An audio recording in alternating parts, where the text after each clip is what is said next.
5th of February 1945, Stalag 9B, Bad Orb.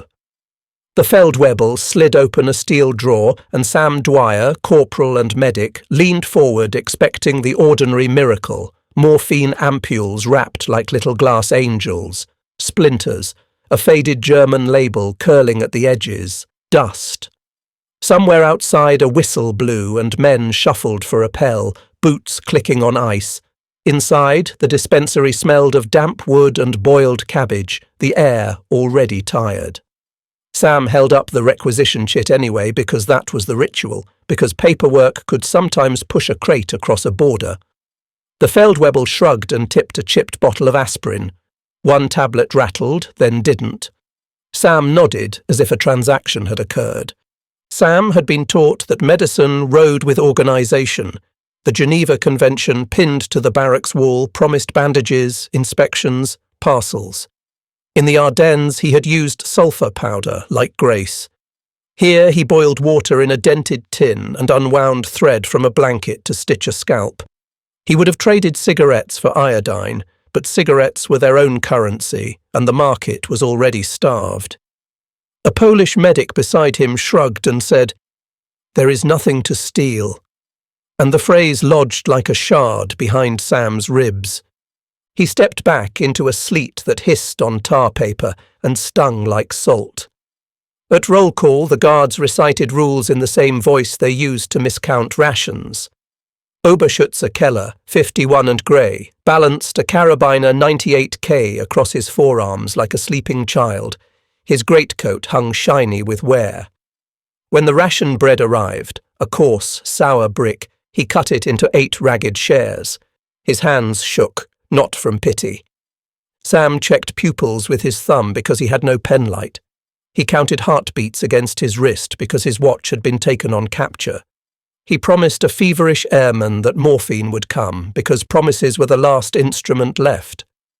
The airman stared at the rafters and said a chapel prayer to a god who, if he existed, would have smuggled in a Red Cross parcel with chocolate, KLIM milk and real soap. Somewhere beyond the wire, trains should have been carrying those 11-pound boxes like lifeboats toward the docks of the starving. Somewhere, according to posters and briefings and the order of the world, the drawer should have closed on glass and hope. Sam tore the aspirin label from the empty bottle and folded it into his pocket. Paper had weight. Paper said the world remembered what this room had forgotten. When the roll call ended, he returned to the barracks where steam rose from a pot of grey soup and the smell of turnip tops tried to be food. He ladled carefully, as if precision could change volume, and tasted nothing at all. They formed by fives in the chalked square before dawn, a slow drift of wool coats and hollow cheeks beneath a sky the colour of wet zinc. A pell, the Germans called it. The sergeant major intoned paragraphs from a hand-inked poster of the Geneva Convention, the words neat and exact, the paper rippling above a stove that had no coal. Men stamped for heat. A rooster crowed from somewhere past the fence, as if there were a farm in this winter. Sam moved down the line with his medic's satchel that contained nothing. He would have called it a joke if the punchline were not fever. He checked a prisoner's gums, pale as paper, and another's swollen ankle, then tied a strip of blanket tight for support. "You'll stand inspection," he said, meaning you'll stand. A guard with an MP40 watched him with the bored caution of a man who knew ammunition did not warm hands. Sam wanted gauze. He had thread and boiled water and faith. Keller squinted against the wind that knifed in off the hills. The carabiner 98K rode his forearms, blued steel scarred by decades of issue. He was Landesschützen now, garrison duty for the too old and the no longer fit. His pride had not been dismissed, merely repurposed. At the ration truck he helped pass forward the day's bread, a coarse rye brick so dense it felt like geology. 8 shares to a loaf, sometimes 10. He used his bayonet and learned to measure fairness in millimetres. The cooks handed out ersatz coffee, brewed from roasted barley, and steam curled like a promise no one believed. Rumour had texture. The rails were bombed, the depot at Fulda cratered, the long trains of parcels stranded like beached whales. A Red Cross inspection was scheduled for last week and did not arrive. The commandant spoke of compliance and shortages in the same breath. In the barracks, a portrait of order hung beside a wall of lack, a contradiction that made men quiet. A British flight sergeant told Sam he had traded 2 cigarettes for a potato and considered it a bargain. When a Pell broke, Keller pocketed a discarded KLIM milk tin the way a boy might pocket a coin. It had a cow and block letters, a shape that meant North America. He would cut it with his pocket knife and make a scoop for his wife. Across the yard, Sam listened for the breath sounds that meant pneumonia and heard only wind sawing at the eaves. The day began, the shelves were still bare, and duty, like a worn greatcoat, still had to be worn. Snow drifted through the doorway when the adjutant unfolded the list. The names sounded ordinary until they didn't. Jews first, then the strong-backed, then men who had argued too loudly about rations. Berger and der Elster, the guard said, a work detail. Sam stepped forward and spoke as a medic speaks to authority, voice steady, hat in hand. I have a fever case, he said. He won't survive transport. The Feldwebel lifted his shoulders in the smallest shrug Sam had ever seen. There is no transport for medicine, he said. Only for men. A rule had been revealed, old as war and new as that morning. They were marched to the railhead between snow flurries, boots sliding on cinders. Keller walked beside the column with his rifle slung muzzle down, the old infantryman's habit. He thought of his daughter's handwriting on the last feldpost and the way the ink had feathered on cheap paper. He would have pitied these men if pity were not so close to hunger. The wagons banged. Men coughed slate grey even before they saw the mine. At the siding, a boxcar door stood open like a jaw. The smell was wood, iron, and fear. Sam passed his last 2 cigarettes through the slats to a boy who looked 18. In the corner, an officer with frost in his moustache read aloud from a Red Cross pamphlet as if the right words might conjure parcels out of thin air. Food, clothing, medical supplies, he recited, then folded the paper slowly and put it in his pocket like a letter from home. The train jerked. Outside, the countryside slid past in whites and soot. He watched smashed viaducts bandaged with timber and fields combed into silence. He counted bridges the way a medic counts ribs. If any of them had known the arithmetic driving their starvation, it would have sounded like myth. In 1944, a single American plant, Willow Run, was building a B-24 Liberator roughly every hour, an assembly rhythm faster than a prisoner could fall asleep and wake to cold. An ocean away, millions of Red Cross parcels existed as inventory. They simply could not cross the blasted bridges that Sam kept counting. The guards believed rules would hold, the rails decided otherwise. When the doors slammed, the sound swallowed the daylight. The slate mine at Berger would be damp and close, they said, with tunnels that took men's breath and gave back only grit. Sam told himself he would keep one man alive each day, that this was a job like any other job. Keller told himself he would keep the column moving and not look into faces too long. The engine groaned over a temporary trestle, and everything in the car leaned with it, men and hopes together, until the tracks straightened and the car settled like a held breath released. Maps in the commandant's office showed junctions like capillaries. Out in the world, they were craters and splinters. On the 6th of February 1945, as Sam's train rattled east, columns from Stalag Luft 4 began walking west. Airmen in greatcoats bowed beneath sleet, first steps of a march that would braid the countryside with hunger. The paradox lay under every boot. The same Allied air that pulverized bridges now made it nearly impossible to move Red Cross parcels to the very prisoners the Convention promised to protect. No one at ground level called it paradox. They called it the weather and kept walking. At Berger, the tunnels breathed like animals. Men coughed until it sounded metallic and wiped black grit from their tongues. Sam tore shirts into bandages, boiled his knife to make a needle, and measured fever with the back of his hand. Slate dust settled on lashes like ash.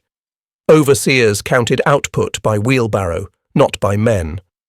The daily bread loaf was cut for 6, sometimes 8. Soup arrived grey and thin, turnip tops floating like punctuation. "Tomorrow," someone said each night, meaning nothing more than the next ration line.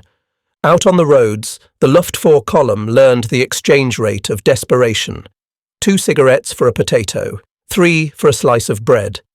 A British flight sergeant bartered a safety pin for a woolen glove without fingers.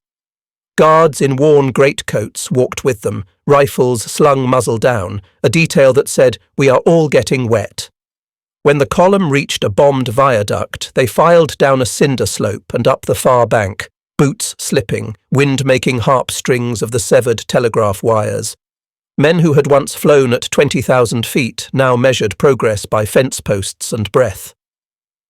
What would have surprised the prisoners, had they been given the briefing, was the scale running behind the sky.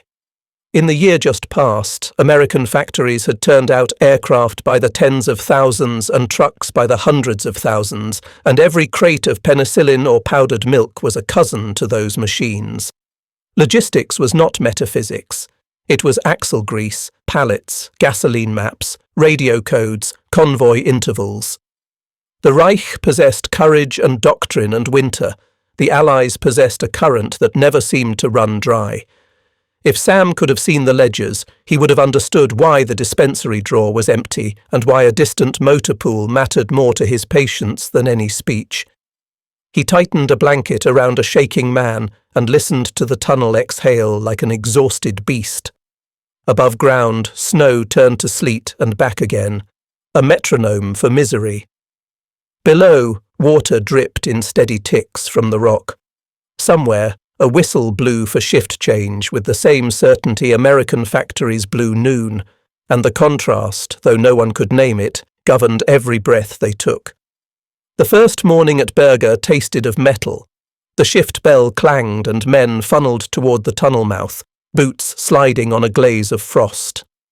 Sam carried his satchel because a medic carries a satchel, even if it held only string, a spoon, and a folded shard of tin cut from a KLIM can. He had boiled the spoon the night before in a dented bucket so it could pretend to be a retractor. He told himself this was still medicine, cleanliness, calm, hands that did not shake. Inside, the mine narrowed like a throat. The lamps made cones in the dust so thick it looked solid until you tried to grasp it. Men worked bent double, levering slate into barrows, coughing until the cough became the room's rhythm. Overseers set quotas by wheelbarrow loads, and the tallyman's pencil moved like a metronome. When a man collapsed, Sam counted his breaths and pressed a rag to his lips to catch the pink foam that meant lungs were giving way. He would have traded every cigarette in the world for a vial of penicillin, knowing the irony that somewhere there were crates of it, ordered by catalogue number and stacked on pallets, waiting for rails that no longer connected. Back at IXB, Keller found himself dividing a Red Cross parcel that had slipped through the wreckage like a message in a bottle. The box weighed about 11 pounds and felt heavier because hope adds ounces. He lifted out corned beef, biscuits, chocolate, a cake of soap, a packet of powdered milk with the cow smiling as if it knew a secret. He put the chocolate aside for his daughter and shaved slivers of soap into an envelope, writing his wife's name carefully so the letters would not look like a stranger's. That night in the barracks, Sam used the KLIM shard as a funnel to pour boiled water between a man's cracked lips. He spoke softly and lied carefully. The fever will break, the cough will ease, the parcels will come. Outside, snow shifted against the eaves with the patience of geology. Keller, off duty, worked the clim tin into a scoop with his pocket knife and imagined his wife measuring flour, though flour itself had become an idea. Both men considered themselves practical. Both measured hope in manageable units, a spoonful, a scoop, a shift. The mine kept breathing, and in that breath men slept without falling and woke to the same grey morning. In a ledger nobody in the camp would ever see, someone far away had calculated that one parcel could supplement 5 men for a day, that powdered milk restored calcium, that chocolate brightened morale, measurable on a graph. Sam would have smiled at the thought of morale on a graph. He preferred proof that could be touched, a pulse returning to the wrist, the pink fading from spit, a man standing when the bell clanged again. Moosburg woke to the sound of wagons and the wind rattling shutters. Liesl Brenner unlocked her shop with a key that stuck in the cold and wrote the date at the top of her ledger, the numbers thin from rationing. Eggs, soap, candles, cigarettes. She measured value by weight and by sound. A farm woman's basket meant potatoes, a soldering iron hiss meant the fixer down the lane still had wire. A distant mechanical murmur, low and even, meant trucks. She had learned the difference between German trucks and the American ones she had only heard about. A steadier note, a deeper throat, as if the road itself were becoming a belt on a pulley. Men in striped coats and patched greatcoats moved past her window, a hurrying tide she had learned not to stare at. Someone pressed a square of chocolate into her hand once, a gesture so unexpected she had closed her fist and cried behind the counter. She cut a scoop from a discarded KLIM tin and charged a fair price because fairness, too, was rationed. In the afternoon, a boy burst in saying an armoured division was on the road, the kind with tanks that carried men on the hull like barn swallows on a roof. She had not seen a deuce and a half, but she could describe one from rumour. GMC CCKW, 2.5-ton payload, 6-wheel drive, 10 wheels braking, a machine that made distance into policy. A mechanic who had worn blue before he wore grey said the American convoy discipline was a doctrine all by itself, intervals, fuel points, radio codes, and that trucks were what wars looked like when they dropped their flags and got down to business. He said a number too large to sit quietly in her ledger. The United States had put roughly 2.4 million military trucks on the road in this war, while Germany managed only a fraction of that, a few 100,000. It sounded like a fairy tale told by a man who smelled of diesel. Toward evening, the mechanical murmur became a river. Liesl stood in her doorway and felt it in the floorboards. The wind smelled of hot oil and canvas, of coffee boiled somewhere inside a steel kitchen that had its own trailer. She watched grey uniformed guards near the camp gate turn their collars up and glance at one another the way men do when they are nearly finished with a job they no longer believe in. She opened her ledger and made room between eggs and soap for a line that was not an entry. Engines like a heartbeat. She did not yet know the name of the division or the date that would matter, only that abundance has a sound and that it was getting louder. The chalkboard in the motor pool looked like a battle map for accountants, route overlays in coloured grease pencil, fuel points circled, convoy intervals marked in minutes instead of metres.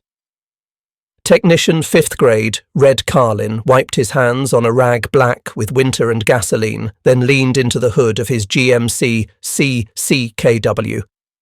Inline 6, 270 cubic inches, 5-speed, 2-speed transfer case, 6x6 that bit into thawing roads like a tracked animal. He checked the tyre chains until each link felt like a sentence he could trust. The sergeant read orders over the clatter. Combat Command A, 14th Armoured Division, would move on Moosburg. There was a camp. There were tens of thousands behind wire. Fire discipline near the perimeter. Hold your triggers. Watch for white sheets. Open corridors for egress. Carlin remembered Red Ball nights back in France, blacked-out miles stitched together by cat's eye reflectors and hand signals. He had learned that a plan could be a road, and that the road, if you fed it trucks, would turn into a result. He walked once around the deuce and a half with the ritual thoroughness of a priest counting beads, palm on sideboards, fingers tapping the Mermite can clipped to the rack. The smell was oil and canvas, steam off men's breath, coffee doing what officers' speeches never could. Intervals at 60 yards, the lieutenant said. No bunching at bridges. There would be bridge approaches, always the choke points. There would be civilians flattening themselves into hedgerows to escape the gust of passing weight. A corporal chalked the bumper code, and Carlin felt the odd, steady comfort of a unit designation that made a continent legible. They rolled at dawn, engines coughing into a harmony that settled into one note. The road took them through villages washed pale by a winter that had overstayed its leave, through cuttings where snow persisted as grey riddles in shadow. Carlin could feel each shift as a decision. The gate clanged at second, the hill demanded third, the crest offered fourth, and behind him the column repeated his motions, 1,000 mirrored choices burnishing a doctrine. Move, refuel, move again. At a halt he tightened a chain and looked down the line until the trucks became a thought about America rather than a list of cereals. Somewhere ahead were fences and men who hadn't tasted coffee since Christmas. Somewhere behind were depots that had learned the trick of making hunger temporary. He climbed into the cab, rolled the window and placed the convoy card under the wiper where rain could not reach the ink. When the green flag snapped, he eased the clutch as if he were carrying something that might spill. In a way he was. The road west cut across fields that had forgotten what green looked like. Men from the Luftwaffe column moved as if pulled by an old clock, feet marking seconds in mud. Sam Dwyer, who had decided that saving one man a day was mathematics worth believing in, traded 2 cigarettes for a potato the size of his fist. He boiled it in a dented tin and split it with a boy whose boots were rags tied with bootlace ghosts. The steam smelled like memory. He told the boy to take the larger half. Medics are allowed to lie about fairness when it buys a heartbeat. Oberschütze Keller walked the verge with his carabiner 98K slung muzzle down, the old infantryman's safety taught by men who had inspected him when his hair was not yet grey. His toes burned as circulation returned after long halts, the red pain like a warning flare. He had learned the rhythm of this escort: silent men, wind that found every gap in a threadbare coat, the sudden attention that came when a farmhouse appeared, the disappointment when it proved to be another empty shell. He realised he had begun to recognise hunger's posture at a distance. The column detoured at a broken viaduct, down a skittering slope of cinders and up the far bank, telegraph wires overhead moaning in crosswind like distant aircraft. A British flight sergeant bartered a safety pin for a glove without fingers, the kind of trade that would have been a joke in another life. When they found a barn, they found only straw and a rusted milk pail. Sam used a shard of KLIM tin to pour water into a cracked mouth and watched as the man swallowed with the patience of a saint. There were facts no one on that road could see. The International Red Cross had shipped on the order of 90 million food parcels over the war, boxes of roughly £11 each, calories in cardboard, soap and chocolate and powdered milk. In late winter 1945, those parcels had become stories told at night because rails were severed and depots cratered and wheel bearings seized for lack of grease. A doctrine of interdiction, vital, justified, decisive, had starved the machinery that might have fed these prisoners. Keller understood only that his own ration loaf had been cut thinner and that the men in stripes looked like mirrors tilted toward a future he did not want. By evening, the sleet gave way to a wet snow that made the road a bruise. Sam tightened a blanket around the boy and promised a hot meal soon, because hope, too, is a ration you divide carefully. Keller shifted his rifle on his shoulder and watched the horizon for a change in sound. The change arrived as vibration first, a low tremor that Liesl Brenner felt in her shop floorboards before the noise climbed into her chest. Then came the sight, olive-drab convoys unspooling like a ribbon that did not end, tanks with men riding the hulls, canvas tops bellied by the wind. On 29 April 1945, Combat Command A of the 14th Armoured Division rolled toward the wire at Stalag 7A, a perimeter that contained nationalities enough to be a map. Carlin downshifted at the last bend and watched for sheets tied to poles, the field expedient flags that mean don't fire. The order had been clear: avoid shooting into the camp, open corridors, make space for life to move. At the gate, a handful of German guards stacked Car 98s with a care that looked like surrender and relief stitched together. Liesel stood back as the first Americans dismounted, their voices clipped and practical, their gestures already distributing. A field kitchen began to shrug itself awake. The smell of coffee drifted across a winter that had pretended to be permanent. Carlin jumped to the tailgate and heaved down a crate that clinked like treasure. Penicillin vials cushioned in cotton, a sound he would remember longer than gunfire. The perimeter flowed. Prisoners surged, stopped, surged again when MPs opened lanes. Sam, gaunt and blinking, pressed a hand to the warm fender of a deuce and a half and let the heat climb into his bones. A supply sergeant read off a list to a clipboard. Plasma units, sulfadiazine, bandage rolls, canned meat by the case. Numbers stacked like sandbags against a flood. The first aid post triaged by instinct refined into protocol. Fever first, then wounds, then feet. There are days in war that stretch and days that compress. This one did both. In hours, tens of thousands found themselves outside the fences that had defined their horizon. The scale beggared the senses. A single division orchestrating the liberation of a city of prisoners, a logistics ballet performed with gasoline, discipline, and a map. And yet the miracle wore work clothes. Carlin shuttled loads to the wire until his shoulders ached. MPs wrestled a crowd into a queue without breaking its joy. A chaplain found names for prayers that had waited all winter. An intake corporal ticked boxes as if he were counting a nation back to itself.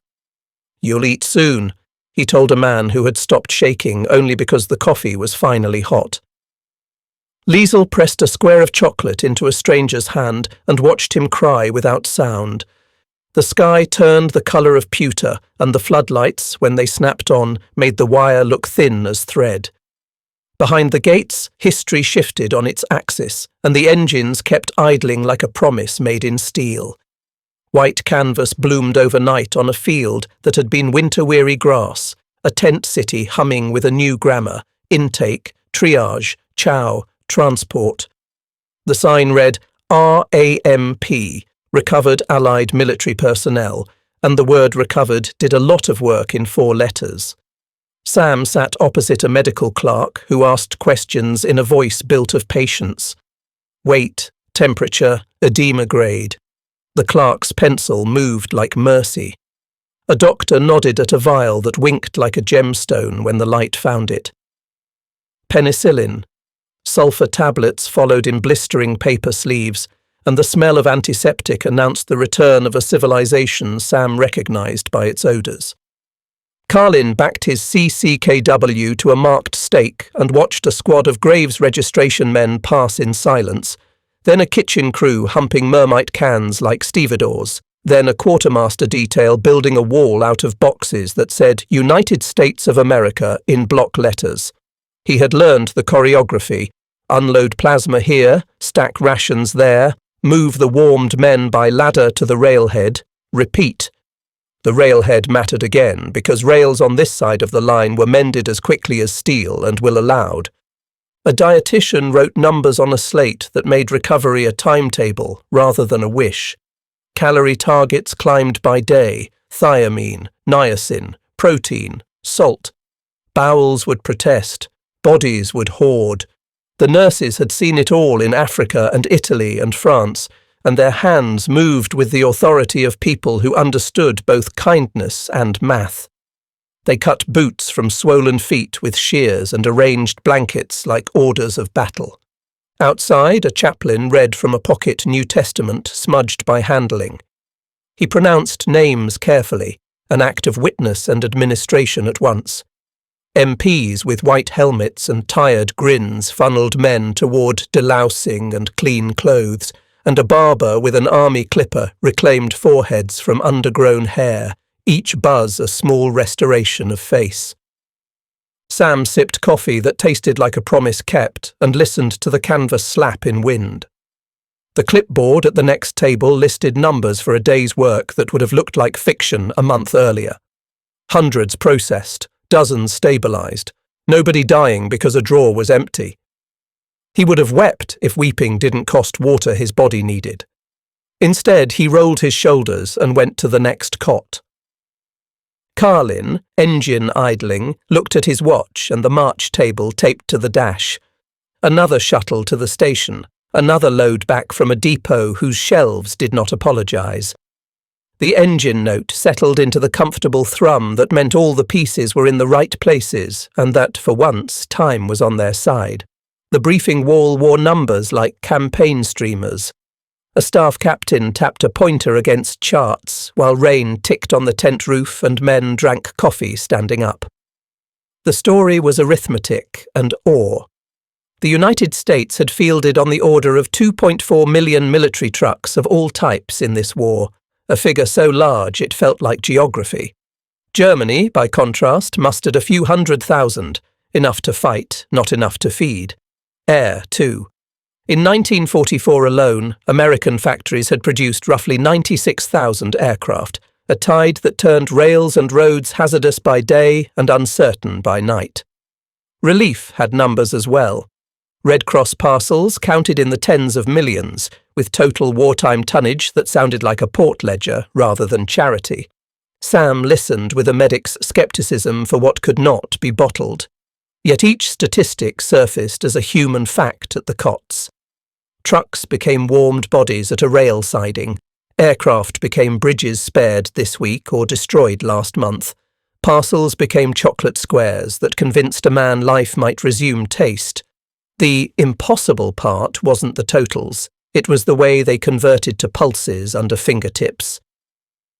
Keller, released with a paper stamped home, walked past a convoy that did not end and understood more than the captain meant to teach.